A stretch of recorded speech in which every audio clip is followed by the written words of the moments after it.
Tonight, volunteers across the Tri-Cities are hitting the streets with surveys in hand. It's all part of the federally mandated point-in-time count. It's also called PIT or pit count. For one night in January, dusk to dusk, volunteers and social service providers visit shelters, homeless camps, and cities to try to get a count of their homeless population. Catherine Simpson caught up with authorities in Kingsport who will be supervising their count. And Catherine, how is all this data used? Sarah, police and United Way in Kingsport told me getting accurate information on their homeless population can help them ensure that people get the help that they need. But it's also important to recognize that one survey on one night can't tell the whole story of housing insecurity in the region. We can't predict weather. We can't predict those outside factors do affect where people stay during the night.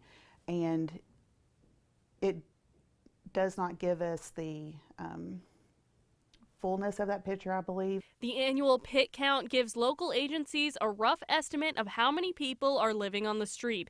But Erin Gray says it can't capture the individual stories of people struggling to find stable housing. Gray says she uses a more expansive definition of homelessness in her work as a social worker with Kingsport Police. Having that thought of where my next stop is going to be that night.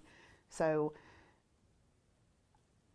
thinking throughout the day, who's my friends that will let me sleep on their couch? That to me is a homeless situation. Jonathan Anderson, Gray's partner at United Way, agrees. We haven't seen a great increase in our pit count over the past few years.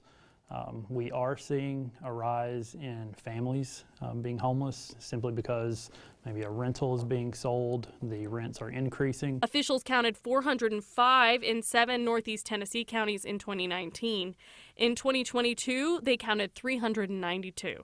Both Anderson and Gray say they're seeing more families struggle with housing, but they often stay in motels or with relatives, something that's not counted in the pit. Despite its shortcomings, the annual count helps them achieve their end goal, getting people the resources they need, whether it's addiction services, help with employment, or affordable housing. Ultimately, what we want to do is reduce barriers so that we are seeing more folks move into permanent solutions.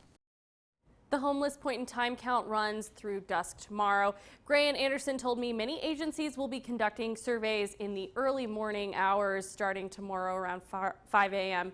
Data from this year's count will likely be released in late spring. Sarah?